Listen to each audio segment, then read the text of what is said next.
You don't know the world you're living in. Welcome to the future. Welcome to the show. I am the Gadfly, and today I want to talk about individualism, existentialism, nihilism, and Confucius. In one episode, I'm going to try to upend and reverse the entire course of Western thought for the past 75 years, critically examine our societies, reestablish the value of meaning in our lives, and make demands on each individual to change his or her mindset to a member of the community of living persons. And I'm going to try to do it in less than 10 minutes. So let's get into it. One of the primary issues of modern society is the slip into nihilism that has been happening for the past 3/4 of a century. Nihilism and atheistic existentialism are the philosophies that dominate our time, and both of these philosophies claim that there is no reason or meaning for our existence, that we first and foremost are an individual thrown into this world of meaninglessness, and we have to navigate that and create a plastic meaning that simply helps us get through it until the day we die. This is a strong contrast to the trend in ancient philosophy, both Eastern and Western, which often argued that value is intrinsic to existence, to the point of being what we call in philosophy a basic belief. That is, this belief is so fundamental that the ancients didn't believe that it needed to or could be proved by other facts. It was simply the basis of existing, and it's true prima facie. Now, you can find in the East and in the West schools of ancient philosophy that preempt and foreshadow modern nihilism. But in the ancient world, these schools were the minority, whereas today, most people are nihilistic, whether they say so explicitly or they live with it as an implicit belief. The trend of modern society is one of nihilism. Because existentialism and nihilism, which is its intellectual predecessor, prioritizes the individual and says that the individual exists before any essence of what it means to be a person or a part of society, those virtues which help the ancients become better members of society, such as courage or justice, are set aside and replaced by what the existentialists call authenticity. If the authentic you is a coward, then don't try to be courageous, just be you. Sartre was not wrong when he said that existentialism is a humanism. Humanism, which precedes existentialism by a few hundred years, is basically the idea that the human person is good enough. Our rational faculties are good enough to help us unlock the truths of the world. Our willpower is good enough to encourage us to do good things. We are smart enough to build good political systems that benefit every member, and we are the pinnacle of what it means to be a rational creature. Existentialism and nihilism simply go one step further and say, we're good enough the way we are simply because nothing matters. And if we're not constrained by outside values, then the only thing that matters is what we say about ourselves. At first, this seems liberating.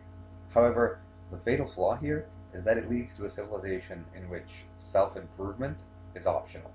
Societal and political improvement is optional. And more importantly, improvement is subjective.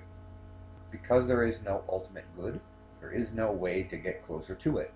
Therefore, we choose our own good, and we judge ourselves and our societies by how closely they approach our own made-up standard. When a person says that you're not what society defines you as, they are echoing this existential undercurrent of contemporary society, which I don't think is altogether a bad thing. If you will remember from my videos from the past, you'll note that I don't like to operate under false dichotomies. So I don't want to be interpreted as saying you're only what society says, or you must be a strong collectivist and reject your individuality, nor do I want to be understood as saying there is absolutely a cartoonish, otherworldly, metaphysical value system that we have to abide by. I'm attempting to navigate the middle ground and find the golden mean, whereby we as individuals recognize our intersubjective relation to those around us, the community at large, and the world in which we live with all of its inhabitants. We don't exist in a vacuum. Our mere existence among other creatures situates us in relation to them, and from relation comes responsibility. What you do matters quite heavily to those around you and to those who are affected by you. These are your primary relationships. At least, this is according to many philosophers such as Confucius, who believes that because we are thrust into this relational reality, we have responsibilities. As siblings, as children, as parents, as citizens, and many other relationships, although he only lists 5 principal relationships, he thinks we have responsibilities because of our relationships. If you remember from videos past, Martin Buber is another philosopher who echoes this relational philosophy quite extensively. I am I only when I stand in relation to either a thou or an it. My reality is bordered by and overlapping with all other existing things. I define myself by how I define them. If I'm a conscious, benevolent, and wise person, I view those around me as thous, or other persons, living like me, suffering like me, seeking a good life like me, and themselves surrounded by others. If I'm a using, selfish, short-sighted opportunist, I view others as its, tools to get me the things I want. But I can't live like that always, because I become what I choose. I become an it to myself. I only value myself insofar as I'm effective in using and consuming. I become pretty hollow. I become merely a thing user, not an experience haver. I take from life, rather than partake in life. To be a bit clearer, when we exist in relation to somebody, for example, as a father and a son, we have a relationship to our son which demands certain responsibilities.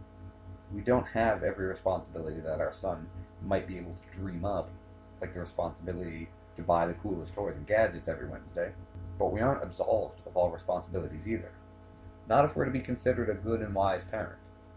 And in Confucian thought, to be considered good is to satisfy the needs of others in the method that is most appropriate for your relationship. In other words, benevolence is the highest virtue, and relationships show us how to best express our benevolence. We feed our children because they need it, and we can do it. We console our friends because they need it, and we can do it. Life becomes about enhancing your own relationships by enhancing the lives of those to whom you relate. We have to do what a good father does when we're a father. We have to do what a good citizen does when we're being a citizen. And we have to do what a good neighbor does when we are being a neighbor, and so forth. It's our challenge to use reason and to figure out what that might be in a particular circumstance, but the responsibility is incumbent upon us nonetheless.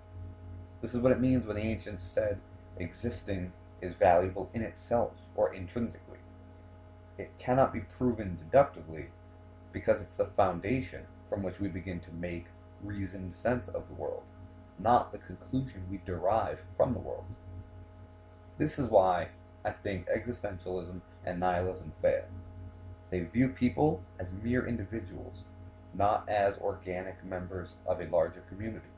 It's true, we are individuals, but we are individuals in relation to other individuals. Missing the forest for the trees is just as bad as missing the trees for the forest. It's not an either or, it's a both and. The existentialists and the nihilists throw out relation, and then ask, how are we supposed to relate? They throw out meaning and cry that there is no meaning left. Our meaning is what we mean to others and what they mean to us. They were men seen, neither that or everyone else's.